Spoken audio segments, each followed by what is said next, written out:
Solía ir a un bar que estaba en la parte sureste de la ciudad. Supongo que era uno de esos bares que estaban como encajados en la pared lateral de un edificio. Tenía un interior muy pequeño, una rocola y muchas luces de neón. Había un montón de clientes habituales que venían todas las noches. Rara vez entraba alguien nuevo. Yo también era una de las pocas mujeres que iba allí, aunque solo iba una vez por semana, los viernes después del trabajo, para relajarme un poco.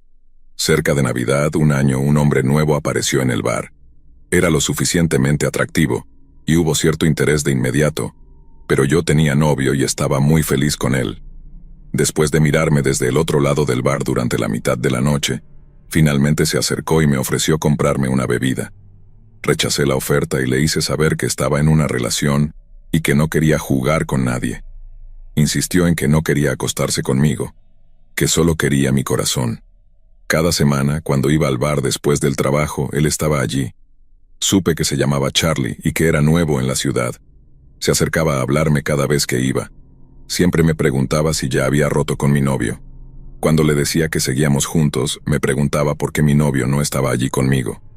Le dije que mi novio trabajaba más tarde que yo, y que yo iba al bar porque conocía al camarero. No creo que realmente me creyera, pero seguía hablando conmigo. Al principio no fue tan molesto. Incluso era halagador que estuviera interesado en mí. Pero cada vez que entraba al bar los viernes, me preguntaba de inmediato si había roto con mi novio, siempre enfatizando la palabra aún. Poco a poco empezó a volverse muy incómodo. En el día de San Valentín de ese año, mi novio consiguió el día libre, así que decidió encontrarse conmigo en el bar. Fue una noche agradable, estábamos disfrutando de unas copas cuando Charlie entró en el bar. Al verme con Brandon, pude notar de inmediato que no estaba contento. En lugar de acercarse a mí de inmediato, se quedó mirándonos desde el otro lado del bar. Tenía la peor expresión en su rostro y aunque ya llevaba unas copas, comencé a sentirme muy incómoda. Pasaron un par de horas y finalmente Charlie se acercó. Con mi novio a mi lado, me preguntó si ya había roto con él. Brandon, por supuesto, le hizo saber que él era mi novio, y Charlie comenzó a reír. Empujó a Brandon sobre su taburete y me dijo: ¿Por qué estás saliendo con este blandengue? Por supuesto, Brandon se levantó y empujó a Charlie, quien entonces sacó una navaja automática. El portero llegó de inmediato y prácticamente levantó a Charlie, sacándolo del bar. Charlie seguía gritando que todo lo que quería era mi corazón. A pesar de que estaba segura de que Charlie no volvería al bar, dejé de ir. Había estado yendo allí durante años, pero esa experiencia lo arruinó todo para mí. Pasaron muchos meses, y en su mayoría había olvidado la situación con Charlie. Tuve un periodo muy estresante en el trabajo y realmente necesitaba una bebida. Pensé que había pasado suficiente tiempo, y que era poco probable que Charlie tuviera permitido regresar al bar, así que fui y tomé unas copas. El camarero me preguntó por qué no había ido en un tiempo, y le dije que había estado muy ocupada. Después de otra bebida, decidí que era hora de irme a casa. Al llegar a casa me fui a la cama bastante rápido. Mientras dormía me despertó un extraño ruido. Era un golpe rítmico que venía a través de la pared de la casa. Intenté ignorarlo y volví a dormir. Pero solo dormí un poco antes de que el ruido me volviera a despertar. Al principio estaba demasiado cansada para sentir miedo o preocupación. Solo intentaba volver a dormir, pero no sucedía. Cuando el sonido no paró, me levanté y miré por la ventana. Grité. Charlie estaba parado junto a la ventana, mirándome, sosteniendo lo que parecía un corazón de animal en la mano.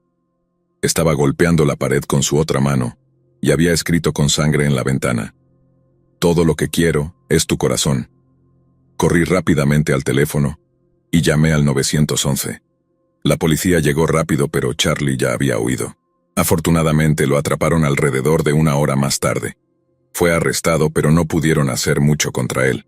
Insistió en que era solo una forma enfermiza de intentar enamorarme. No pasó mucho tiempo antes de que fuera liberado. Ese hombre hizo de mi vida un infierno, apareciendo en los lugares más inesperados. Nunca hizo nada más. Solo daba a entender que aún quería mi corazón. Viví en un constante estado de ansiedad, sin poder mudarme porque no tenía los medios, y mi novio no siempre podía estar conmigo. Eventualmente tuve que obtener un permiso de porte de arma para protegerme, pero siempre tuve que estar en guardia. Nunca sabía cuándo lo volvería a ver, ni si algún día haría algo más allá de acosarme. A veces la anticipación de que algo pueda suceder es mucho peor que el evento en sí.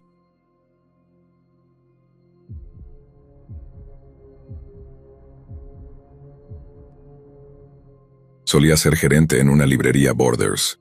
Era un buen trabajo y disfrutaba mucho trabajar allí. Yo era el asistente del gerente y solía ofrecerme para trabajar todo el día durante las festividades, permitiendo que los demás gerentes se tomaran el día libre. Esto se volvió una rutina bastante regular para mí. Así que, en mi primer año allí, decidí trabajar el día de San Valentín. No estaba saliendo con nadie en ese momento, así que fue fácil para mí. Acepté abrir y cerrar la tienda, por lo que fui el único gerente trabajando todo el día. Pasé una gran parte del tiempo tomándomelo con calma en las oficinas. Estaba trabajando en Microsoft Excel, organizando los horarios de las próximas semanas, cuando me llamaron para que marcara una extensión. Respondí, y uno de mis empleados me dijo que debía ir a revisar las cámaras de seguridad porque había alguien en la tienda caminando con un enorme disfraz de abeja. Naturalmente, me pareció raro, así que me levanté y fui a la oficina de seguridad. Teníamos 4 televisores en esa sala, con varias cámaras que podían cambiarse. Cuando miré los monitores, noté algo en la cámara enfocada en la cafetería. Era exactamente lo que mi empleado me había dicho. Había alguien vestido con un enorme disfraz de abeja. Me refiero al insecto, no al Transformer. Estaba caminando e interactuando con los clientes. También sostenía lo que parecía ser un gran corazón de papel de construcción. Debo admitir que no sabía qué hacer en esa situación. Puedo decir fácilmente que nunca cubrieron algo así en mi entrenamiento como gerente. No estaba seguro de si el tipo estaba acosando a alguien o solicitando algo. Simplemente parecía estar caminando por la cafetería actuando de forma rara. Bueno, rara desde mi perspectiva, porque alguien en un disfraz de abeja en la tienda Borders tenía que estar un poco desequilibrado. Lo observé por unos momentos. Era bastante grande en realidad, y se movía por la tienda como si estuviera bailando. Finalmente decidí que era malo para el negocio, y supe que tenía que confrontar a la abeja. Salí de las oficinas y me dirigí al área de las cajas registradoras. La abeja estaba dando vueltas frente a las cajas, y algunos de mis empleados estaban molestos. Los clientes también estaban invadiendo la zona, curiosos. Sin mucho entusiasmo intenté llamar la atención de la abeja. Al principio me ignoró y siguió bailando. Lo seguí, intentando decirle que era el gerente y que estaba interrumpiendo el negocio, por lo que debía irse. Finalmente, con frustración, le dije que si no se iba llamaría a la policía. Eso llamó su atención. La abeja sacó un bolígrafo y comenzó a garabatear algo en el corazón de papel que llevaba consigo. Me lo entregó y luego comenzó a bailar hacia la puerta de la tienda. Una vez que se fue, miré la tarjeta y leí: Big B dice que estás muerto. No estaba preocupado por eso. Estaba empezando temprano en el día y, francamente, no le di demasiada importancia. Me pareció una amenaza tonta, el tipo de cosa que hace alguien que busca llamar la atención. A medida que avanzó el día, me fui olvidando de la experiencia. Era algo tan surrealista que, aunque no podía sacármelo de la mente del todo, no lo veía como una verdadera amenaza. Al final del día, cerré la tienda como siempre, dejando que los empleados se fueran antes que yo. Una vez que terminé de contar el dinero y de hacer una copia de seguridad del sistema, fui a la oficina de seguridad para apagar los monitores. Justo cuando estaba a punto de hacerlo, vi algo en la pantalla. Era la misma figura con el disfraz de abeja, parado en la puerta principal de la tienda. Lo miré, incapaz de creerlo. La figura estaba ahí, mirándome a través de la cámara de seguridad, con otra cartulina en la mano. La sostenía en alto, asegurándose de que la cámara captara el mensaje. Recuerda lo que Big B dijo. Se me erizó la piel al darme cuenta de que este tipo estaba esperando fuera de la tienda. Lo primero que pensé fue en confrontarlo y decirle que llamaría a la policía si no se iba. Sabía que si salía con calma y le decía que se fuera, se asustaría. Sin embargo, cuando llegué a la entrada, él ya no estaba. Había desaparecido en la oscuridad de la noche.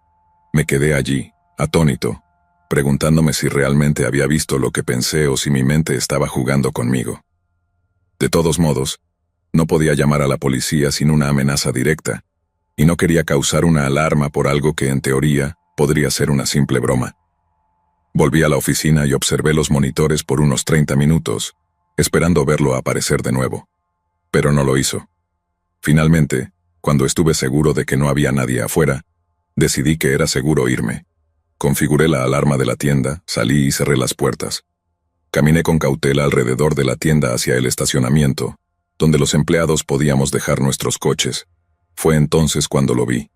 Al doblar la esquina, él estaba allí, parado a unos metros en la penumbra. Esta vez no tenía el corazón de papel, sino un cuchillo. Sostenía el cuchillo con firmeza, sus ojos fijos en mí a través de la máscara de la abeja. En ese instante, el mensaje en la tarjeta resonó en mi cabeza. Big B dice que estás muerto. El pánico se apoderó de mí y sin pensarlo corrí hacia mi coche. Pude escuchar sus pasos detrás de mí, y mi corazón latía a 1000 por hora. Gracias a Dios logré abrir la puerta del coche, entrar y cerrarla justo a tiempo. Mientras encendía el motor y ponía el coche en marcha, lo vi acercarse. Al acelerar, él comenzó a bailar de nuevo, al igual que lo había hecho en la tienda, balanceando el cuchillo en el aire. No puedo describir el alivio que sentí cuando me alejé rápidamente del estacionamiento. Cuando miré por el espejo retrovisor, vi a la figura de la abeja desaparecer en la distancia, aún haciendo esos movimientos inquietantes. Estaba aterrorizado y en estado de shock. Esa noche apenas dormí. Al día siguiente reporté el incidente a la gerencia de la tienda, quienes, aunque preocupados, no parecían creerme del todo. Me aconsejaron que estuviera atento, pero dudaban que alguien en un disfraz de abeja fuera a causar un verdadero problema. En los días y semanas que siguieron, la experiencia me perseguía. Cada vez que cerraba la tienda, miraba a mi alrededor en busca de la abeja, esperando no verlo nunca más. Aunque nunca volvió a aparecer en la tienda, la paranoia y el miedo se habían instalado en mi vida diaria. Jamás supe quién era o qué realmente buscaba. A pesar de que intentaba seguir con mi vida normal, la experiencia con el Big B nunca se borró de mi mente. Cada vez que trabajaba el turno de cierre, sentía esa creciente ansiedad que iba de menor a mayor conforme se acercaba la hora de apagar las luces de la tienda y salir al estacionamiento. Recuerdo haber dejado de ofrecerme voluntario para trabajar solo en días festivos o noches especiales. Incluso empecé a organizar que otro gerente se quedara hasta el final conmigo, solo para no estar solo en ese lugar.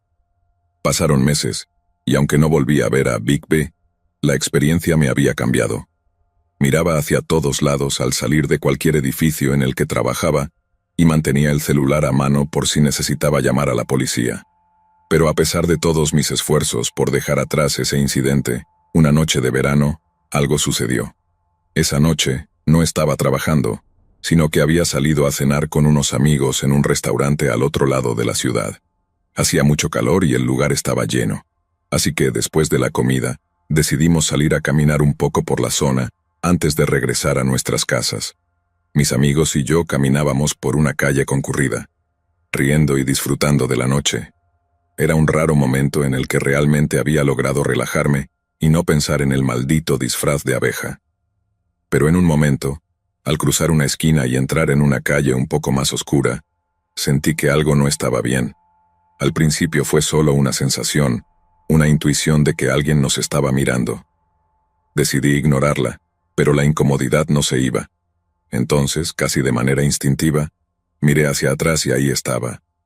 A solo unos metros detrás de nosotros, iluminado por la tenue luz de una farola, vi una figura inconfundible. El mismo disfraz de abeja. Esta vez, sin embargo, parecía que había envejecido. El traje estaba desgastado, sucio y raído, como si hubiera sido abandonado y dejado al deterioro. Pero lo que realmente me hizo temblar fue la mirada que se alcanzaba a distinguir bajo la máscara de abeja. Aunque mis amigos no se habían percatado, yo lo miraba directo a los ojos y sentí un nudo en el estómago. Mi primer impulso fue correr, pero me obligué a mantener la calma. Sabía que mis amigos no entenderían si salía corriendo sin dar explicación, y no quería asustarlos. En lugar de eso traté de actuar como si nada, respiré profundo y dije: «Chicos, creo que deberíamos tomar otra calle. Esta está muy oscura». Afortunadamente aceptaron sin hacer preguntas, y empezamos a caminar en la dirección contraria. Con el rabillo del ojo pude ver cómo Big B nos seguía, manteniendo la distancia pero asegurándose de no perderme de vista. Mi mente estaba a 1000 por hora. ¿Qué quería de mí? ¿Por qué reaparecía ahora, después de tantos meses? Y lo peor de todo, ¿hasta dónde estaba dispuesto a llegar? Mi corazón latía tan fuerte que me sentía mareado, pero tenía que hacer algo antes de perder el control. Finalmente, después de varios minutos de caminar, encontramos un grupo de personas fuera de una cafetería.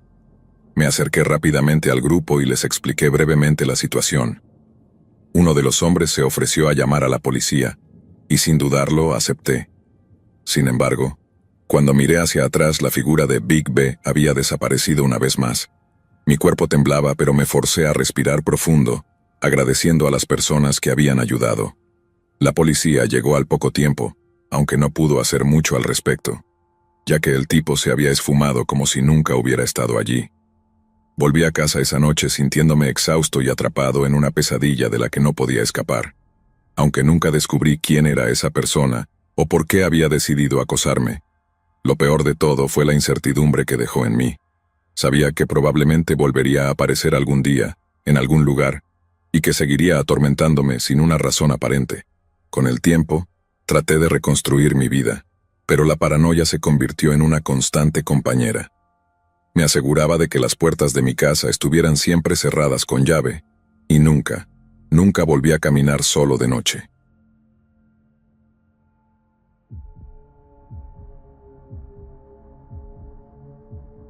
Mi crush en la escuela secundaria era Alan. Sí, soy un chico y sí, soy gay. Ya estaba fuera del armario en esa época, y nadie realmente tenía problema con eso. Claro, siempre hay algunos imbéciles que hacen comentarios tontos y lanzan insultos ridículos por algo que uno no puede controlar. Pero en general nadie me hacía la vida imposible. Aunque tenía un enorme crush en Alan, siempre fui muy respetuoso al respecto, y estaba seguro de que él nunca lo supo. Muchos chicos se ponen nerviosos pensando que en el vestuario un chico gay podría estar mirándolos, pero si ese fuera el caso, ciertamente no iba a ser yo. Odiaba toda la experiencia de estar en los vestuarios. La mayoría de las veces simplemente hacía lo mío. Me cambiaba y me iba. Cuando lo veía en el pasillo, también trataba de no mirarlo demasiado tiempo. Tener un crush en alguien no es razón para hacer que esa persona se sienta incómoda. Me hacía feliz tener ese sentimiento y saber que Alan nunca se enteraría. Pero mi mejor amiga, Trinidad, pensaba que debería simplemente decirle que me gustaba. Me decía que todos en la escuela ya sabían que era gay, así que, ¿qué podría salir mal? Si Alan hubiera querido golpearme por ser gay, lo habría hecho hace mucho tiempo. En el peor de los casos, si le decía que me gustaba y él no estaba interesado, me lo haría saber y mi corazón se rompería por un tiempo, pero al menos sabría la verdad. Sin embargo, a pesar de los consejos de Trinidad, nunca tuve el valor de decírselo. Ella, sin embargo, no era tan tímida al respecto. Un día en la cafetería, alrededor de una semana antes del día de San Valentín, fue y le dijo a Alan que yo estaba enamorado de él. No supe cuál fue su reacción. Estaba demasiado avergonzado y humillado. Salí rápidamente de la cafetería y durante la semana siguiente hice todo lo posible por evitar a Alan. Trinidad me dijo que Alan no le había creído y que no había dicho mucho más. No sé, me pareció una excusa floja. Estaba claro que él estaba incómodo con la revelación y que la idea de Trinidad había sido un fracaso. Ahora estaba aún más avergonzado y ni siquiera me atrevía a mirarlo. El día de San Valentín, me fui de la escuela tan pronto como sonó la campana, sin hablar con nadie, ni siquiera con Trinidad. Detrás de la escuela hay un pequeño bosque que solía atravesar en mi camino a casa. Mientras me acercaba, escuché que alguien me llamaba. Josh. Miré hacia atrás y me sorprendí mucho al ver a Alan corriendo hacia mí. Mi corazón comenzó a latir rápidamente, más por miedo que por otra cosa. Pero cuando llegó a mi lado tenía una gran sonrisa en la cara. Gracias por esperarme, dijo Alan sonriendo. Quería darte algo. ¿Qué? Pregunté aún pensando que me iba a golpear. Alan metió la mano en su mochila y sacó una caja de chocolates en forma de corazón. Me encantaría que comieras algunos de estos conmigo, dijo. Estaba tan feliz que ni siquiera pude responder. Lo único que hice fue asentir mientras una gran sonrisa se expandía en mi cara. Alan y yo nos sentamos detrás de un árbol. Él abrió la caja de chocolates y me la ofreció. Tomé uno y lo comí. Puso la caja en su regazo mientras hablaba conmigo. Después de que terminé mi primer chocolate me ofreció otro. Alan hablaba, pero yo apenas escuchaba una palabra de lo que decía. Estaba tan emocionado que apenas podía pensar. Cuando ya había comido 5 chocolates, me sentía muy feliz. Fue entonces cuando noté que Alan no había comido ni un solo chocolate. Lo miré mientras hablaba y me di cuenta de que no tenía idea de lo que estaba diciendo. No era solo porque estaba emocionado. Podía ver sus labios moviéndose, pero no entendía las palabras. Mientras me recostaba contra el árbol, vi a Alan inclinarse hacia mí, agarrando mi chaqueta y comenzando a quitármela. Me dejé llevar. Luego todo pareció desaparecer por un momento, y realmente no puedo explicarlo. Fue como si no hubiera nada ahí, sin tiempo. Cuando abrí los ojos, Alan me había quitado la camisa y estaba desabrochando mi cinturón y mis jeans. Estaba confundido. ¿Acaso Alan me había dado algo para drogarme? Sabía que me gustaba, ¿por qué pensaría que necesitaba drogarme? Comenzó a bajarme los jeans, y eso fue realmente lo último que recuerdo. Cuando empecé a recuperar la conciencia me sentía extraño. Al principio no tenía idea de dónde estaba ni de cómo había llegado ahí. Sentía dolor en la entrepierna, pero la confusión era peor. Miré a mi alrededor y estaba solo. Estaba oscuro. Parecía estar desnudo. Luego, al mirar hacia abajo cuando mi cabeza se aclaró, entendí por qué me dolía. Mi entrepierna estaba completamente cubierta de hormigas. Al mirar al suelo vi una gran fila de hormigas yendo y viniendo. Intenté levantarme, pero al principio estaba aturdido. Traté de sacudirme las hormigas, pero mi piel estaba pegajosa. No entendía bien qué me causaba el dolor, pero intenté levantarme. Y cuando lo hice, me caí y me golpeé el brazo contra un árbol, rompiéndomelo. El dolor me ayudó a despejarme un poco y logré sacudir las hormigas, aunque no sirvió de mucho. No estaba muy lejos de la escuela. Miré a mi alrededor y no pude encontrar mi ropa. Lo único que tenía para cubrirme era la caja de chocolates en forma de corazón. Tuve que ignorar el dolor en mi entrepierna y en el brazo roto mientras sostenía la caja sobre mí y corría de regreso a la escuela. Algunos chicos me vieron y se rieron a carcajadas. Logré llegar a la enfermería y luego me llevaron al hospital. Lamentablemente, una vez que me limpiaron, mi entrepierna estaba muy enrojecida y adolorida. Se veía terrible y hubo algo de cicatrización cuando sanó, pero al parecer no había daños graves. Aparentemente, Alan y sus amigos no habían planeado muy bien la broma. También me pusieron un yeso, el primero de mi vida. Estaba demasiado avergonzado por todo el asunto como para decirle a la gente que Alan había sido el responsable. Guardé la historia para mí mismo. Durante casi 2 semanas, estuve en dolor cada vez que caminaba. Tenía que aguantar las risas de todos, pero nada dolía más que las risas de Alan y sus amigos cada vez que los veía. La peor parte de todo esto fue que 5 años después, vi a Alan de nuevo bailando en un bar gay. Resulta que sí era gay, lo que hacía que toda la broma homofóbica fuera aún peor. Aún estaba furioso con él por lo que había hecho. Afortunadamente conocía a algunos chicos realmente grandes y fuertes que eran buenos amigos míos, y no se opusieron a ayudarme a vengarme de mi crush de la secundaria.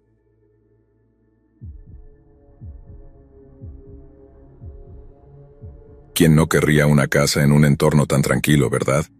El tercer día que tuvimos nuestra nueva casa, nuestra vecina de al lado vino a presentarse. Hola, mi nombre es Ima, soy una... Nos saludó alegremente. Tuvimos una conversación extraña y, cuando se fue, mi esposo y yo nos miramos y nos preguntamos, ¿de qué se trató todo eso? Esa tarde bromeé con mi esposo y le dije, no puedo creer que me haya mudado al lado de alguien con flores de plástico en el jardín. Por cierto, soy una ávida jardinera. A la mañana siguiente, cuando nos levantamos, todas las flores de plástico habían desaparecido. Fue como un momento de la zona de la medianoche. Ya fuera que estuviera trabajando en el jardín del frente o del fondo, Ima salía pronto y comenzaba una conversación. Tenía una forma de hacer comentarios que te tomaban por sorpresa y pedían una respuesta. Logró obtener mucha información personal de mí antes de que me diera cuenta de lo que estaba haciendo. Ima tenía varios perros, y sus ladridos eran una molestia todas las noches. No importaba a qué hora nos acostáramos, los perros comenzaban a ladrar debajo de nuestra ventana del dormitorio al minuto de apagar las luces. Nos tomó meses darnos cuenta de que ella estaba vigilando nuestras luces para ver cuándo las apagábamos. Qué espeluznante es eso. Educadamente le pedí que mantuviera a sus perros alejados de nuestra ventana por la noche. Ella me respondió con una enorme sonrisa y dijo, no, no puedo hacer eso. Luego los ladridos empeoraron cada vez más, y ella intensificó el acoso. Yo solía ser educada o simplemente dejaba mis herramientas de jardinería y me metía en la casa. Aunque nunca la vi vigilándome, Ella tenía formas de hacerme saber que veía todo lo que yo hacía. Me sentía como si estuviera siendo acosada. Ella nunca molestaba a mi esposo, y él no me creía cuando le contaba las cosas que ella hacía y me decía. Un día, tomé el coche de mi esposo para ir a algún lado, e Ima asumió que yo estaba sola en casa. Empezó con su acoso y su comportamiento inquietante. Cuando llegué a casa, mi esposo estaba conmocionado. Nunca volvió a dudar de mí después de eso. Teníamos un buen vecino al otro lado de nosotros, y un día le pregunté si había tenido algún problema con Ima. Ella me contó historias de años de abusos. Bueno, ¿en qué nos hemos metido? Finalmente contactamos al control de animales y presentamos una queja sobre los ladridos. Nos pidieron que lleváramos un registro de cuándo los perros comenzaban y dejaban de ladrar. ¿El resultado? Ladraban entre 60 y 70 horas a la semana. Después de un par de semanas ya no podía perder más tiempo llevando un registro. Ima no estaba contenta con la queja de los perros. Su siguiente movimiento fue llamar al 911 la noche del 13 de febrero a las 11:45 p.m. 2 patrullas y 4 policías aparecieron en nuestra puerta por una llamada de violencia doméstica, cortesía de Ima. Feliz día de San Valentín, supongo. Cada pocos meses a Ima le daban ganas de llamar al 911 y reportarme por acosarla, aunque para ese entonces ya ni siquiera le hablaba y me metía en la casa cada vez que ella salía. Lo que no sabíamos entonces era que Ima tenía una silla de ruedas, y después de llamar al 911 se sentaba en ella antes de que llegaran los policías. Le contaba a los oficiales la historia de que era una pobre anciana discapacitada que estaba siendo brutalmente acosada por mí. Yo soy 2 años más joven que Ima, por cierto. Sí, también soy una ciudadana mayor. Luego, el policía venía a nuestra casa a regañarme por ser una vecina tan horrible. Dado que mi cabello no es gris, gracias a mi estilista, luzco mucho más joven que Ima, así que los policías asumían que ella era mucho mayor y más vulnerable. Después de varios episodios de esto, instalamos cámaras de video encubiertas. 2 meses después de poner las cámaras, a Ima le apetecía la compañía de un oficial uniformado. Después de escuchar su historia llorosa, vino a nuestra casa y nos dijo que nos mudáramos y dejáramos de acosar a todos los vecinos. A su favor accedió a ver las grabaciones de video. La visualización lo dejó sin palabras.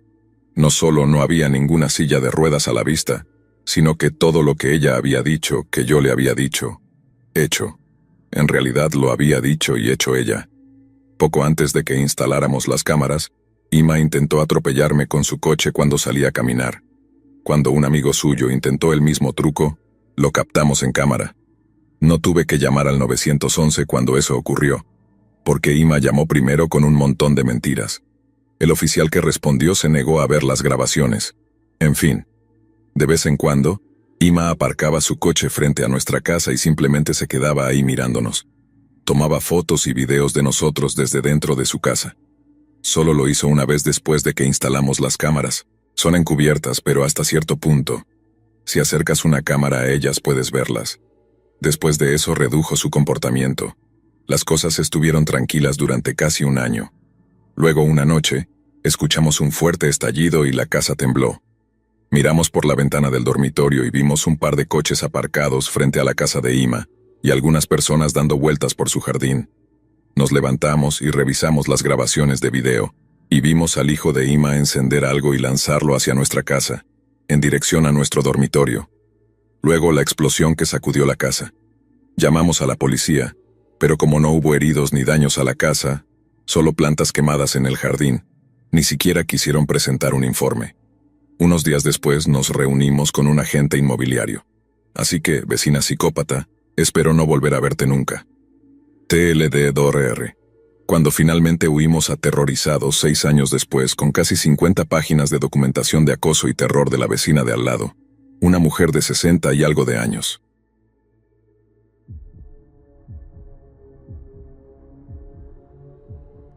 Esto me sucedió cuando tenía 13 años, y ahora tengo 18 años. Estaba de vacaciones en Cancún con mi familia, la cual incluía a mis padres, mi hermano y 5 de mis primos y sus padres. Durante el día, todos hacíamos nuestras propias actividades, pero nos reuníamos para cenar en el resort. Y después de la cena, los adultos se quedaban en el restaurante buffet hablando, mientras que los niños íbamos a pasar el resto de la noche junto a la piscina. En este día en particular del viaje, era el día de San Valentín y uno de los adultos había conseguido dulces para todos los niños. Dejé mi parte de los dulces en la habitación del hotel de mi familia inmediata, la cual compartíamos. Mientras estaba pasando el rato con mi hermano y mis primos después de la cena, 2 de mis primos iban a regresar a una de las habitaciones a recoger sus dulces, así que decidí unirme a ellos. Estábamos en el mismo piso y solo una habitación al lado. Recogí mis dulces, pero uno de mis primos tuvo que usar el baño, así que esperé afuera en el pasillo. Mientras esperaba, noté a un tipo caminando de un lado a otro por el pasillo. Era alto, o al menos me parecía alto porque yo era una niña de 13 años. Estaba calvo, con lo que creo que era un poco de vello facial, pero no recuerdo claramente ese detalle. Llevaba puesta una camiseta que se parecía a una que tenía mi papá de la banda The Eagles. Era como dorada y blanca o dorada y negra, realmente no lo recuerdo. De todos modos, él caminaba de un lado a otro por el largo pasillo del piso del hotel. Me dijo, «Hola», una vez en la tercera vuelta y siguió caminando. En la cuarta vuelta noté desde una buena distancia que llevaba una bebida en la mano. Asumí que estaba borracho y ya me sentía un poco incómoda, pero esto lo confirmó para mí. Pasé mi tarjeta llave por la cerradura para volver a entrar en la seguridad de mi habitación del hotel. Cuando me di la vuelta para cerrar la puerta, lo vi justo detrás de mí. No había dado más de 60 centímetros dentro de la habitación, y mi mano estaba del otro lado de la manija de la puerta para cerrarla, y él estaba directamente frente a mí, todavía en el umbral de la puerta, pero lo suficiente dentro de la habitación como para que, si la cerraba, me quedara atrapada con él adentro. Mi corazón latía a 1000 por hora y le pregunté con una voz sorprendentemente tranquila qué estaba haciendo. Aunque sonaba calmada, estaba aterrada. Él solo me miró en blanco y balbuceó, «No sé», como respuesta a mi pregunta. Nos quedamos mirándonos por unos segundos antes de que intentara cerrar la puerta. Tan pronto como empujé la puerta, sentí que él la empujaba hacia atrás para mantenerla abierta. No dije nada, y él tampoco, mientras usaba toda mi fuerza, además de la adrenalina que corría por mi cuerpo, para cerrar la puerta sobre él, inclinando todo el peso de mi cuerpo sobre ella. Incluso después de que la puerta se cerró y se bloqueó automáticamente, me mantuve calmada y llamé a mi madre, de alguna manera logrando no llorar, aunque estuve muy cerca de hacerlo todo el tiempo. Mientras todo esto sucedía, mis primos seguían en la otra habitación y salieron después de que yo cerrara la puerta sobre él. Ellos asumieron que había bajado al vestíbulo a esperarlos. Pasaron muchas otras cosas mientras mi papá y su primo intentaban encontrar al tipo, mientras yo esperaba en la habitación a mi madre. Honestamente, es una historia más complicada de lo que estoy contando, pero solo estoy explicando mi parte. Después de unos 15 minutos de todo lo que estaba pasando, y de que ahora toda mi familia estuviera en el vestíbulo preocupada por mí, la seguridad del hotel finalmente trajo al tipo y comenzaron a interrogarlo. Lo que diré sobre el trasfondo es que el tipo había robado un walkie-talkie de la seguridad, y cuando mis padres llegaron al piso, el tipo todavía estaba allí. Mis padres le preguntaron si él era de seguridad porque algún tipo había entrado en la habitación de su hija. El tipo obviamente mintió e insultó a mi madre. Mi madre me estaba contando todo esto mientras estábamos en el vestíbulo. En ese momento mi papá se acercó a nosotros para obtener una imagen clara de lo que me había pasado. Le conté todo, y se acercó al tipo, que seguía siendo interrogado por la seguridad, y le preguntó, «¿Entraste en la habitación de mi hija?» El tipo le dijo que se fuera al diablo y le dio una bofetada a mi papá, lo cual fue exactamente lo que mi papá quería. Comenzó a golpear al tipo y este cayó sobre la esquina de una mesa de mármol, abriéndose la cabeza. El tipo puede haber estado borracho cuando todo esto sucedió, pero a mi papá no le importó, y a mí tampoco. Más tarde esa noche, mis padres, mi hermano y yo estábamos de vuelta en nuestra habitación después de que todo había terminado. Y mi madre comenzó a llorar a mares. Nunca había visto a mi madre llorar así antes, y aún me hace llorar solo de pensarlo, incluso mientras escribo esto. Gracias a mi instinto por decirme que entrara a la habitación, y gracias a mi obsesión con los programas policiales en ese momento, por enseñarme cómo mantener la calma en situaciones como esa. Gracias a los guardias de seguridad y gracias a mis padres. A ese tipo espero no volver a verte nunca, pero si lo hago, tú serás el que debería estar asustado, porque me he vuelto mucho más loca desde que tenía 13 años.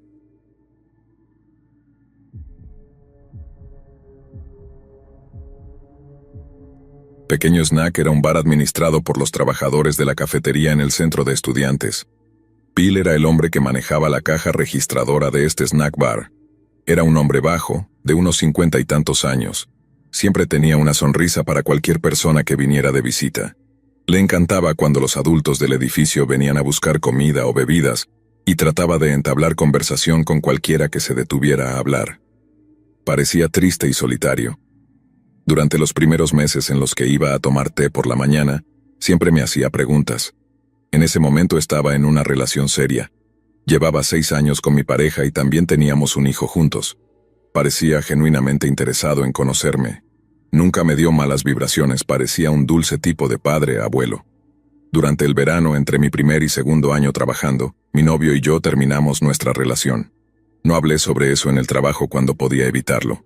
Era doloroso hablar de ello porque habíamos estado juntos durante tanto tiempo, y también teníamos un hijo. Estaba intentando salir con otras personas en línea. Estaba en las principales aplicaciones: Facebook Dating, Tinder, Plenty of Fish y Bumble. Vivo en un pueblo bastante pequeño, por lo que los mismos hombres estaban en todas las aplicaciones. Salí en algunas citas, pero en general todo el proceso fue un desastre. Solo estuve en las aplicaciones durante ese primer semestre de otoño de mi segundo año, y luego las eliminé todas para permanecer soltera. Durante ese tiempo, la atención de Bill comenzó a cambiar. Se emocionaba mucho cuando bajaba por mi bebida matutina. Sabía sobre mi ruptura y me preguntaba cómo me estaba yendo en las citas. No recuerdo haberle dicho que estaba soltera, pero supuse que debía haberlo dejado escapar en algún momento de nuestra conversación. Regresaba por las mañanas y le contaba sobre todas mis terribles citas. Recuerdo haberle dicho que estaba renunciando a las citas. Intentó tomarme de la mano para consolarme. Inmediatamente retiré mi mano. Le dije que estaba bien con mi vida y que no volvería a salir con nadie hasta que fuera feliz solo conmigo misma. Cada mañana que regresaba, notaba que seguía intentando encontrar excusas para tocarme. Decía que tenía pelo en la ropa o que necesitaba arreglar la alineación de mi chaqueta y lo hacía. Empecé a sentirme muy incómoda con su atención. Dejé de bajar por mi bebida. Le dije que ya no tenía tiempo en la mañana porque la biblioteca estaba recibiendo más niños que necesitaban que les prestara libros antes de que comenzaran las clases. Como no bajaba a verlo, comenzó a venir a verme. Empezó trayéndome té. Si no estaba en mi escritorio, lo dejaba para que lo encontrara. Al principio no me molestaba demasiado. Simplemente aparecía y no tenía que fingir una sonrisa cuando venía. Después de unas semanas, ya no era solo té. También empezó a traerme comida. Acabamos de recibir una carga de naranjas, decía. Escogí las mejores para ti y sé cuánto te gustan las naranjas. Los regalos se hicieron más grandes y más grandes hasta que me traía comidas completas de la cafetería. Empecé a pensar en cómo podría hacer que esto parara, siendo educada al mismo tiempo.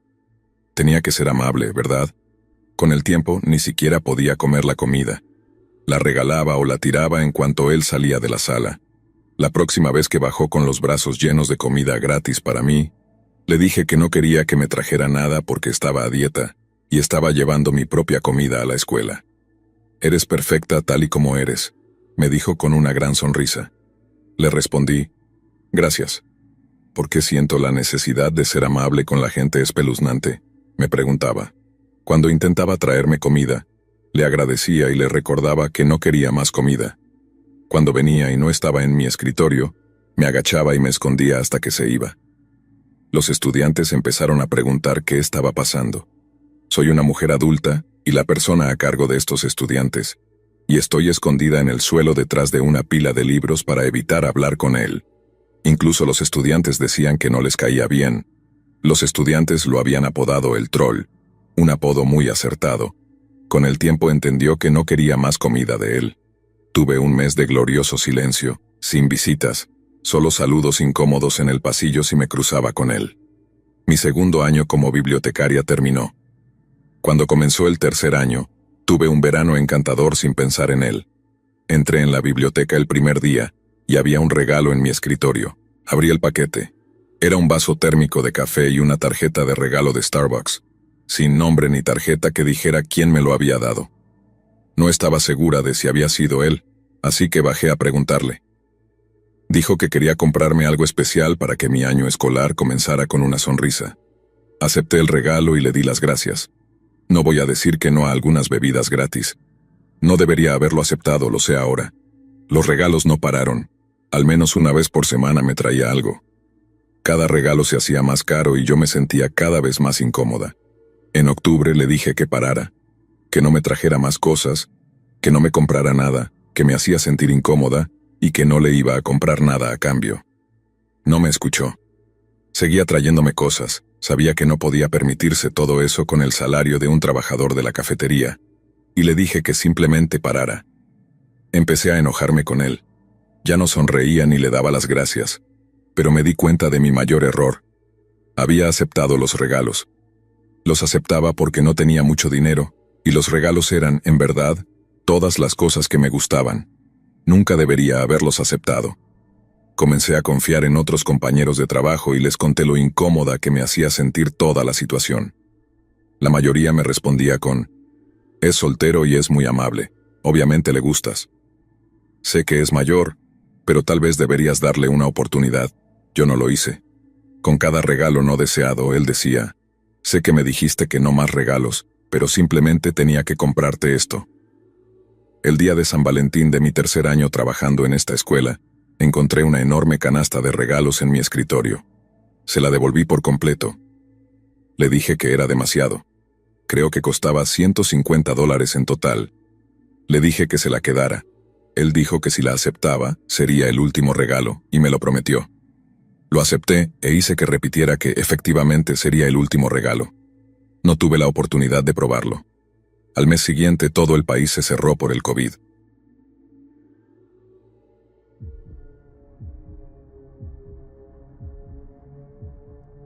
Un lugar donde todos estaban o bien emparentados entre sí o se odiaban mutuamente. No tenía familia allí, así que sí, pero tenía una linda novia rubia, y también era bastante odiado por eso. Nada grave, solo acoso leve, peleas ocasionales, pero había ido en aumento. Así que por eso en el día de San Valentín mi novia y yo decidimos saltarnos el baile escolar y quedarnos en su casa para ver una película mientras sus padres salían.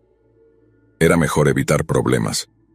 Tomamos prestado el coche de su papá, un pequeño Honda hatchback, y fuimos al pueblo. Nos detuvimos en la tienda de videos por una película, luego fuimos a Dairy Queen por un helado, y después nos dirigimos a casa. Ella vive en las afueras, en medio del bosque, a lo largo de una carretera solitaria sin alumbrado público. Estábamos charlando, comiendo nuestros blizzards, cuando de repente un auto se acercó detrás de nosotros. No era gran cosa. Sin embargo, lo que sí fue un gran problema fue que cuando las luces inundaron el interior de nuestro coche, vi dos manos en el asiento trasero y una cabeza que salía de la parte del maletero del coche. Tan pronto como las luces lo alcanzaron, la cabeza y las manos se retiraron hacia abajo. Sentí un escalofrío recorrer toda mi columna vertebral. Lentamente, estiré la mano y saqué mi navaja de bolsillo, que era lo único que tenía. Ella me vio y preguntó qué pasaba. En voz alta le respondí que no era nada, que solo tenía que pasar por casa de un amigo un momento. Sabía que eso era una mentira porque no tenía amigos. Me detuve en la siguiente casa que apareció y salté del auto gritando para que ella también saltara. Ella salió totalmente confundida. Entonces eché el asiento del conductor hacia adelante y me lancé al asiento trasero en modo maniático. El tipo salió como un muelle, agitando las manos vacías y diciendo: «Hey, hey, hey, ¿qué están haciendo esta noche?». Era un chico raro de nuestra escuela secundaria, con el que nunca habíamos hablado en toda nuestra vida. Le dije: «¿Qué demonios haces en nuestro coche?». Su respuesta fue: «Pensé que iban a ir al baile y solo estaba buscando un aventón». Nos quedamos ahí mirándolo con la boca abierta, preguntándonos qué hacer. Intentó actuar como si todo fuera normal, y obviamente estábamos en medio de la nada, en el camino de entrada de una persona al azar. Así que, fuera lo que fuera que estuviera planeando, lo olvidó. Terminamos llevándolo al baile y dejándolo allí. Todo el tiempo nos decía que entráramos con él. Sí, no, gracias. Lo dejamos y nos largamos tan rápido como pudimos. Tan pronto como él salió del coche, mi novia empezó a llorar y temblar. Estaba completamente asustada. No tengo idea de lo que estaba intentando hacer cuando las luces lo captaron saliendo del maletero. Honestamente odiaba esa escuela secundaria.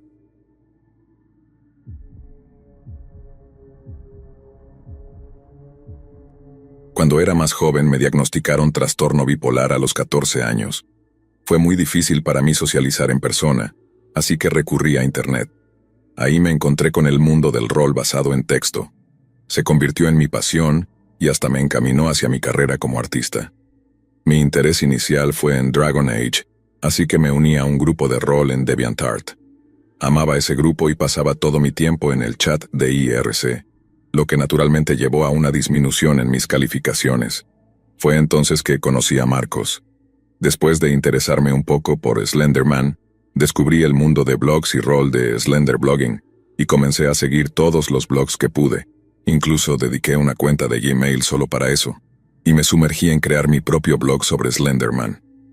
Interpretaba un personaje que básicamente era yo misma. Incluso compartía mi propio nombre. Publicaba videos cortos de mí misma corriendo por el bosque o hablando frente a la cámara. Marcos era otro jugador, y su personaje estaba en el equipo enemigo. Yo interpretaba a lo que se conocía como un runner, o alguien que huía del horror antiguo, y él era un proxy, un sirviente de Slenderman. Lo interesante era que él no era un simple peón, era básicamente uno de los soldados de élite de Slenderman. Aún así, terminamos hablando por correo electrónico, pero él nunca rompió el personaje, así que yo tampoco lo hice. Continuamos jugando juntos durante más de 1 año y medio hasta que terminé rompiendo el personaje con otro jugador, que también era amigo de Marcos. Por supuesto, le contó a Marcos inmediatamente exclamando: «Dios mío, ella no está loca», como todos habíamos pensado. Los demás realmente creían que esto era real. Marcos me escribió emocionado diciéndome que no estaba loca. Rápidamente nos volvimos muy buenos amigos personales y siempre nos referíamos a ese momento como el mejor momento en la historia del rol. Durante la mayor parte del tiempo que nos conocimos, hablábamos casi a diario, y siempre parecía hacer lo posible por adaptarse a mi horario, aunque él vivía 2 horas detrás de mí. Yo tenía 15 años y estaba en la secundaria en ese momento, así que me despertaba todos los días a las 5:30 de la mañana para ir a la escuela. Él fue bastante honesto con su edad, y al ser yo bastante madura para mi edad, no me importaba que él tuviera 19, casi 20 años, y yo 15. A finales del año, cuando comenzamos a hablar fuera de los personajes, llegaron las vacaciones de verano rápidamente, lo que solo facilitó que habláramos todo el tiempo. Recuerdo una noche en que me convenció de quedarme despierta y hacer videollamada con él por primera vez. Nunca había visto su cara antes, y estaba emocionada. Me encerré en el armario y hablamos casi toda la noche, hasta que mi papá entró a las 4 de la mañana, confiscó mi computadora y me prohibió tenerla en mi cuarto por la noche. Después de eso, terminé dándole a Marcos mi número de teléfono y nos acercamos aún más.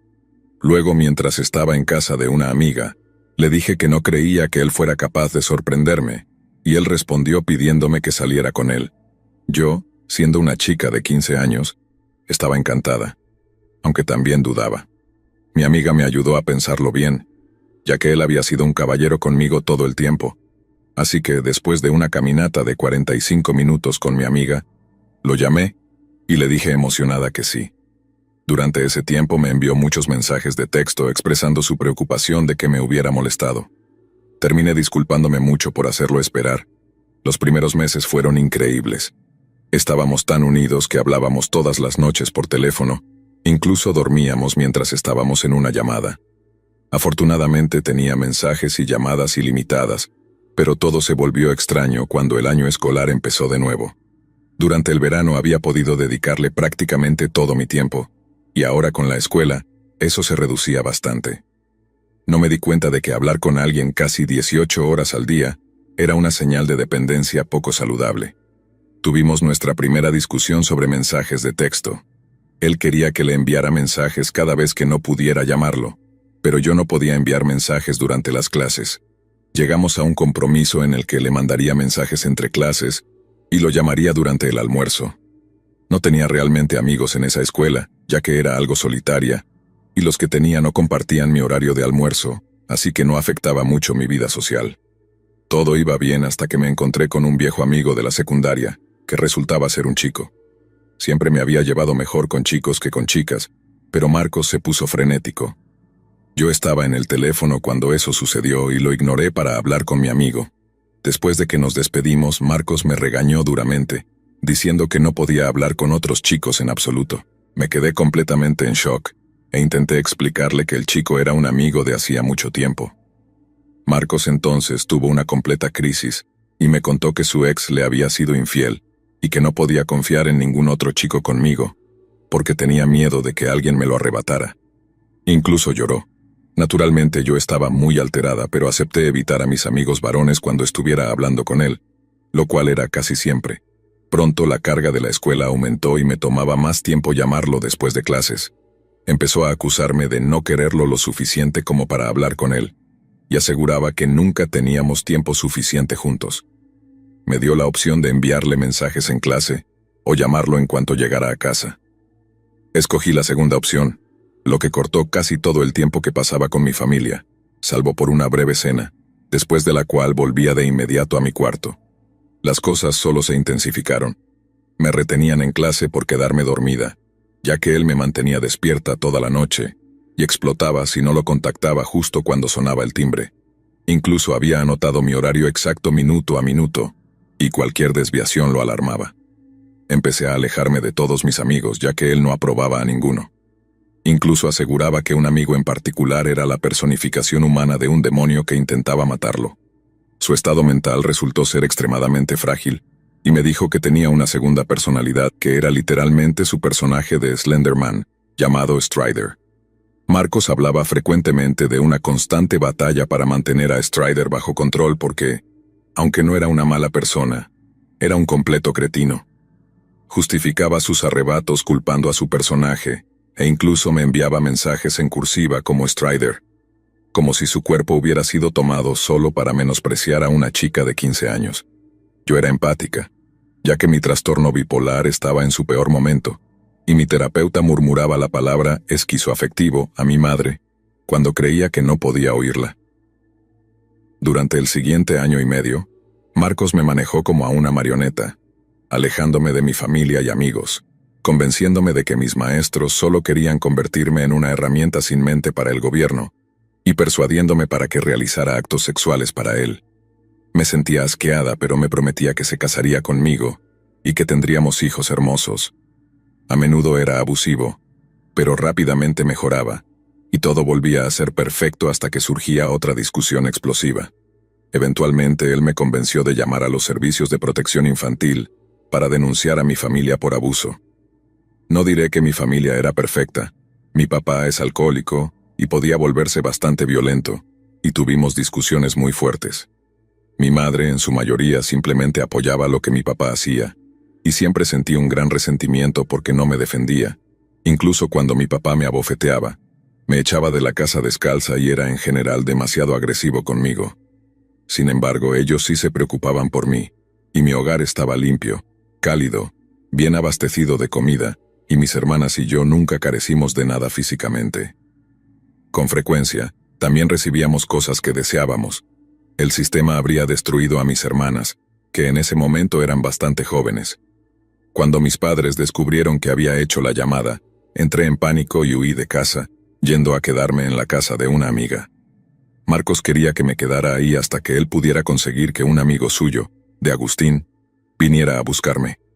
Pero cuando encendí mi teléfono en la mañana, vi los mensajes de mi familia, y supe que había aterrorizado a mis hermanas y que la policía había sido llamada, así que organicé para que mi papá me llevara de vuelta a casa.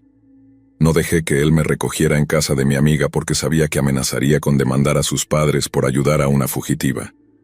Me dieron 6 meses de libertad condicional juvenil y tuve que asistir a varias sesiones con un terapeuta designado por el Estado. Todo esto fue porque acusé falsamente a mi familia de abuso, y mis padres fueron sometidos a una segunda investigación por los servicios de protección infantil debido a que me había escapado de casa. Al final, Marcos y yo rompíamos cada semana y volvíamos a estar juntos cuando él me enviaba fotos de cortes horribles en sus brazos, amenazando con suicidarse. Ya lo odiaba activamente para ese momento, pero aún lo quería y no quería que muriera. Logré escapar de él cuando descubrió que había estado hablando con un amigo varón al que odiaba particularmente, y terminó rompiendo conmigo en el día de San Valentín. Le tomó 2 meses darse cuenta de que no volvería, pero aún intentaba mandarme mensajes, y yo bloqueé tantas cuentas de correo electrónico y números porque él los cambiaba solo para contactarme. Fue completamente aterrador y estaba constantemente aterrorizada porque él conocía mi dirección. Pero eventualmente él desapareció y yo comencé, lentamente, a tratar de reconstruir mi vida. Hace aproximadamente un año, me envió un mensaje y decidí hablar con él. Afirmó que se había casado, pero realmente lo dudé a pesar de la única foto que me envió. Le pregunté en qué fecha había sido su boda, pero no pudo decírmelo, y primero intentó afirmar que había sido en diciembre, 2 meses antes de que rompiera conmigo. Cuando lo enfrenté sobre eso, retrocedió y se puso a la defensiva. Después de eso lo bloqueé nuevamente, satisfecha de que seguía siendo un desastre miserable y que no había atrapado a otra pobre menor. Así que Marcos, espero no volver a encontrarte.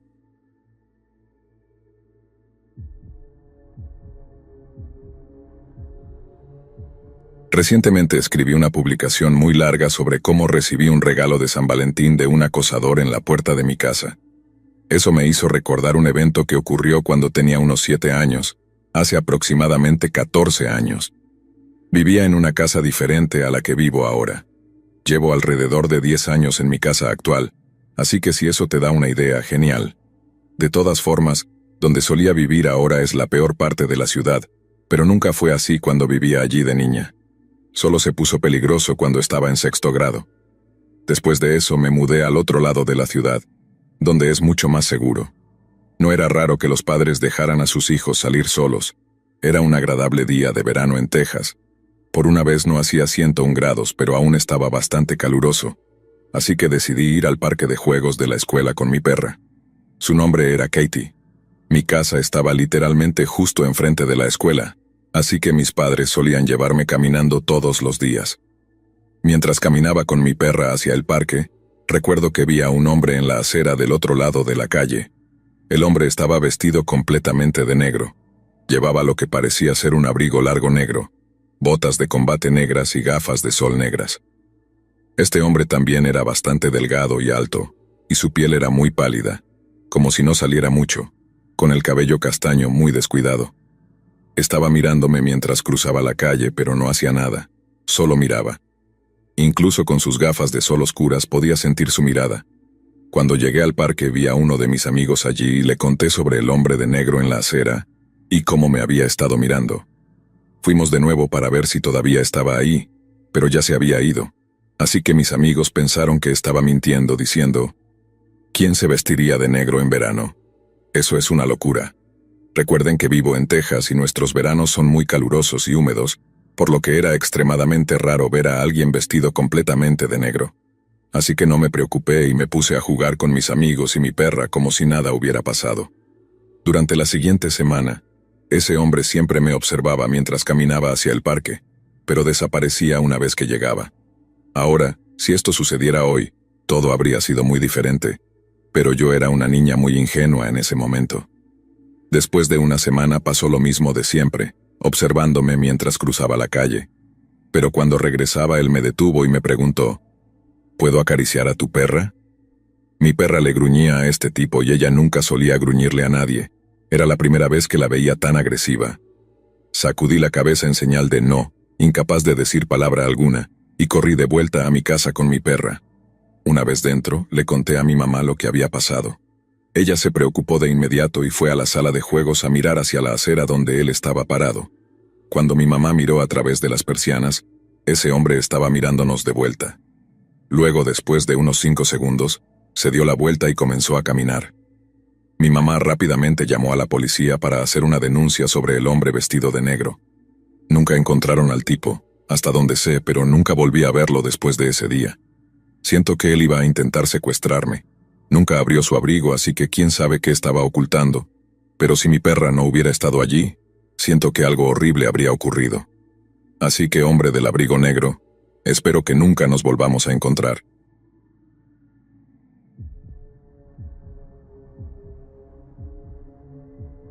Este fue, sin duda, el peor día de San Valentín que he pasado en mi vida.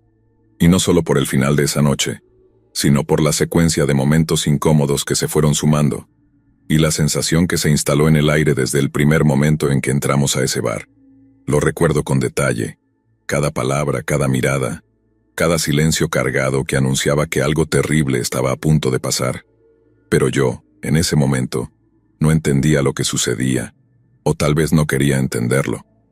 San Valentín siempre me había parecido una celebración un poco superficial, pero ese año quería darle una oportunidad. Miguel, mi novio, había insistido en que hiciéramos algo especial, y aunque no soy la persona más romántica, su entusiasmo me contagió. Nos arreglamos y aunque no era una cita cara ni nada, al menos estábamos planeando salir a tomar algo, a disfrutar, a hablar y reír. Elegimos un bar en el centro, uno al que íbamos cada tanto y que tenía un ambiente relajado, música en vivo, iluminación cálida y unos cócteles increíbles. Desde el momento en que Miguel me pasó a buscar, me sentí tranquila. Era un San Valentín distinto, y por primera vez, me emocionaba de verdad. Sin embargo, esa calma inicial no duró mucho. Al llegar al bar, vi a alguien que no esperaba ver, alguien que hacía un año había salido de mi vida, y que no pensé volver a encontrarme, mucho menos esa noche, mi ex, Derek. Él estaba allí, en el mismo bar, sentado en una mesa al fondo. Llevaba la misma chaqueta de cuero con la que lo había visto por última vez, y estaba acompañado por una chica a la que no conocía. Era una joven de cabello castaño oscuro, atractiva y risueña, que se notaba que no tenía idea de con quién estaba sentada. No pude evitar que mi mirada se desviara hacia ellos un par de veces, mientras Miguel y yo nos acomodábamos en una mesa un poco más adelante. Derek no me había visto, o al menos eso pensé. Le conté a Miguel que ahí estaba mi ex, tratando de no darle mucha importancia. Él me miró con una mezcla de sorpresa y curiosidad, pero sin darle demasiada importancia.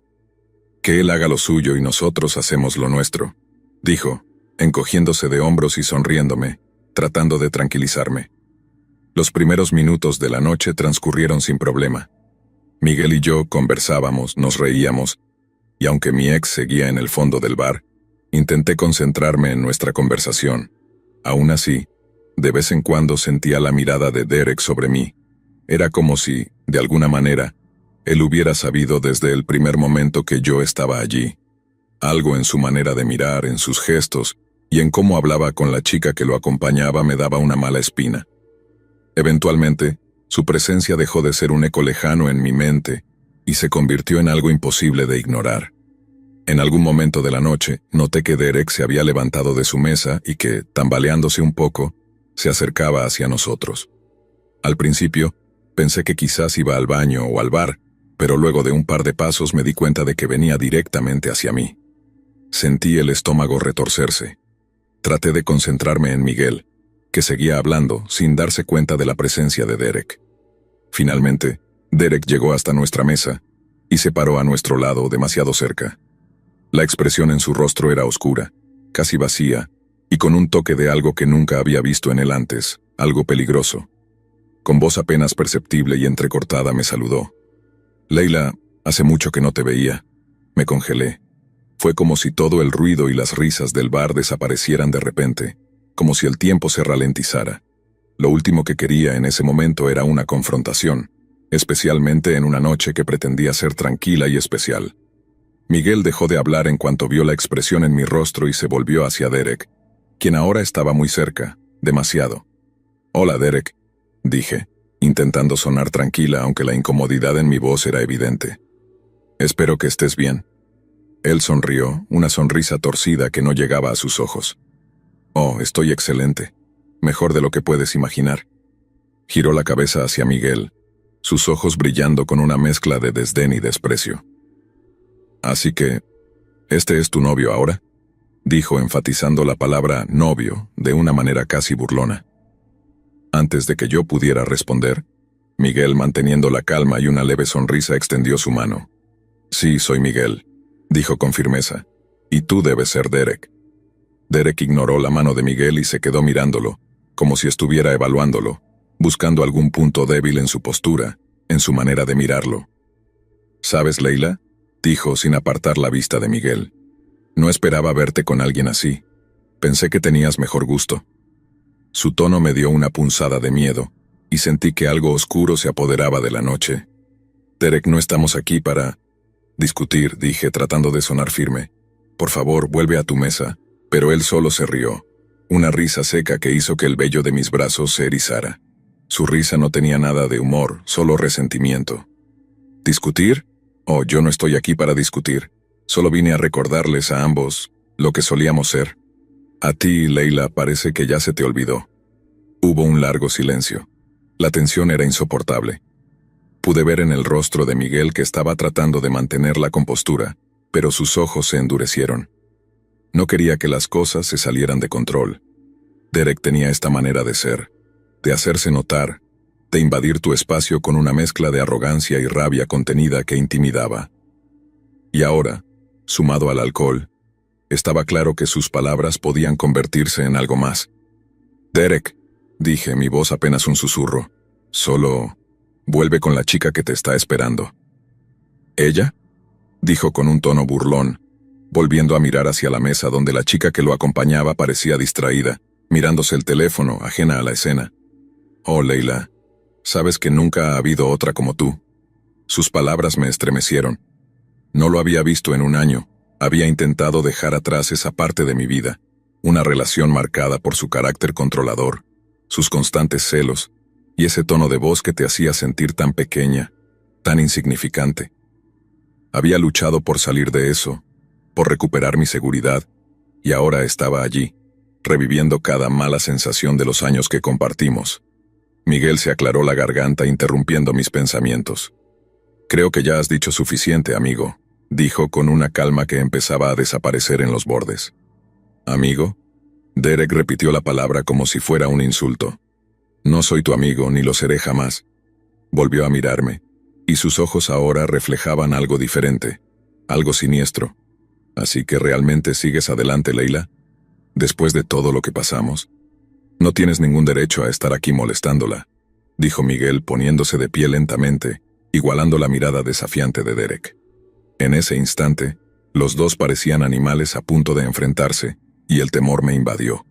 Temía que cualquiera de ellos se dejara llevar por una provocación y que la situación escalara a algo más que palabras. «Derek», dije en un último intento de calmar las cosas. «Ya fue suficiente. Por favor, solo déjanos en paz». Él dio un paso hacia atrás sonriendo, pero sus ojos no se apartaban de Miguel. «Como quieras», dijo en voz baja, y se giró para volver a su mesa, tambaleándose un poco. Exhalé profundamente, intentando liberar la tensión en mis hombros. Miguel se sentó de nuevo, su mandíbula aún apretada. «Lo siento», le dije en un susurro. No sabía que él estaría aquí. No tenía idea de que esto pasaría. «No tienes nada de qué disculparte», respondió Miguel mirándome con ternura. «No fue tu culpa». Pasaron unos minutos y lentamente comenzamos a relajarnos de nuevo. Intenté concentrarme en la conversación, en la música suave de fondo, en el sonido de los vasos chocando en el bar, pero de reojo veía a Derek con su pareja.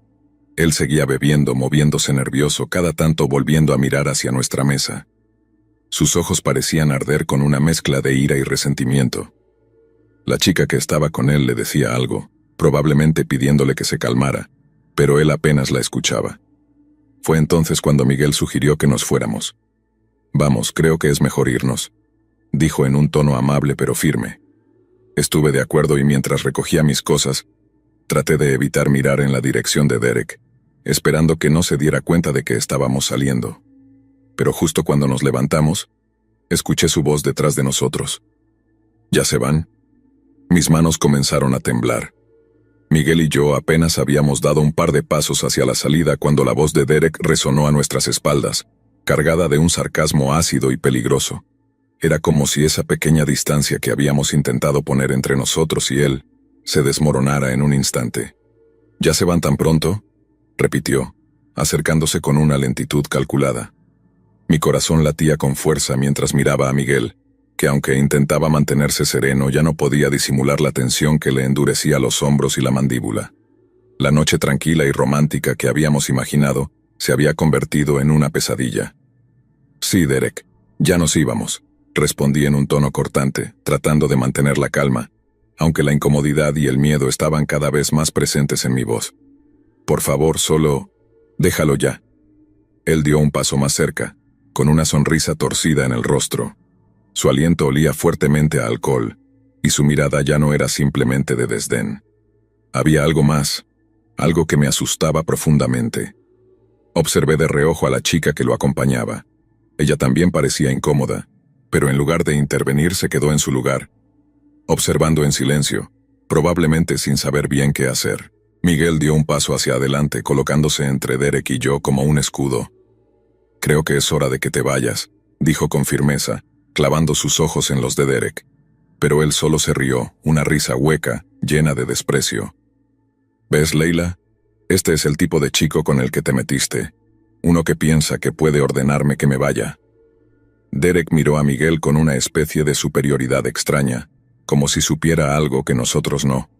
Intenté dar un paso hacia la salida, pero Derek, en un movimiento brusco, bloqueó el camino, y su rostro se tornó oscuro. ¿Te das cuenta, Leila, de lo fácil que fue para ti olvidarme? De lo fácil que fue reemplazarme. Derek, no tienes que hacer esto, le dije en voz baja, esperando calmarlo, intentando que bajara la guardia aunque fuera un poco. Esto no es sano para nadie, solo sigue adelante. No hables de mí como si yo fuera el problema. Escupió las palabras con un tono tan envenenado que me hizo estremecerme. ¿Sigue adelante? ¿De verdad crees que todo se olvida así? ¿Que puedo olvidarte como si nada, después de todo lo que hicimos juntos? Miré a la chica que estaba con él. Ella ahora parecía inquieta, como si al fin hubiera entendido la gravedad de la situación. Intentó tocarle el brazo, susurrándole algo al oído, pero Derek la apartó bruscamente, casi empujándola hacia atrás. Ella soltó un pequeño grito de sorpresa, y yo sentí una ola de pánico subir por mi garganta. Miguel se acercó, manteniendo la compostura pero con los músculos tensos, preparado para intervenir si Derek hacía algún movimiento más agresivo. Pero lo que ocurrió después fue algo que ninguno de los dos podía haber anticipado. Derek metió la mano en su bolsillo y sacó un cuchillo, reluciente y afilado, que reflejaba las luces del bar en un destello perturbador. La gente alrededor comenzó a murmurar. Algunos retrocedieron con asombro y miedo, pero nadie se movió para detenerlo. Sentí como si el tiempo se hubiera detenido y el aire se volviera denso, casi irrespirable. «Derek, no. Por favor, no hagas esto», susurré, sintiendo que mis palabras se desvanecían en el silencio tenso. Pero Derek no escuchaba. Con una expresión perturbadora, se giró hacia la chica que estaba con él, la misma chica que había intentado tranquilizarlo, que hasta ese momento no había hecho nada más que observar en silencio. Sin previo aviso levantó el cuchillo, y en un movimiento rápido y brutal, se lo clavó en el cuello. Todo sucedió en segundos, pero para mí fue como una eternidad. El grito ahogado de la chica, el rostro de Derek transformado en una mueca siniestra mientras torcía el cuchillo, y luego el silencio, roto solo por los jadeos y murmullos de horror de las personas alrededor. La chica cayó al suelo con la vida escapando rápidamente de su cuerpo, mientras una mancha roja se extendía por el suelo. Antes de que nadie pudiera reaccionar, antes de que Miguel o yo pudiéramos siquiera gritar, Derek giró el cuchillo hacia sí mismo. Sin dudar, en un movimiento rápido y aterrador, se lo hundió en el cuello, justo como había hecho con la chica. La última imagen que tengo de él es su mirada vacía, esa mirada que aún me persigue en las noches cuando cierro los ojos, y su cuerpo desplomándose al lado de la chica, ambos envueltos en un charco oscuro que absorbía toda la luz a su alrededor. El caos se apoderó del bar. Gritos, gente corriendo, mesas cayendo mientras todos intentaban salir a toda prisa. Pero yo no podía moverme. Mis piernas estaban clavadas al suelo, y mis ojos no podían apartarse de la escena frente a mí. Miguel, temblando, me agarró del brazo y me sacó a rastras del bar, pero yo no podía dejar de mirar hacia atrás. Afuera el aire frío de la noche me golpeó, pero no me devolvió a la realidad. Sentía que estaba atrapada en una pesadilla de la que no podía despertar, una en la que los rostros ensangrentados de Derek y la chica que lo acompañaba me perseguían. Miguel me abrazó, y yo rompí en llanto, sintiendo que el terror se apoderaba de cada parte de mi ser. Desde ese día, nunca volví a pisar ese bar ni a celebrar el día de San Valentín. La imagen de esa noche sigue latente en mi mente, cada detalle grabado como una cicatriz que nunca se desvanece. A veces, en los momentos más inesperados, revivo esa última mirada de Derek, esa mezcla de odio y desesperación que jamás podré olvidar. Así que, si alguna vez te encuentras con alguien que no puede dejar ir el pasado, recuerda esta historia. Porque nunca sabes hasta dónde alguien está dispuesto a llegar cuando su mente y su corazón se envenenan por completo.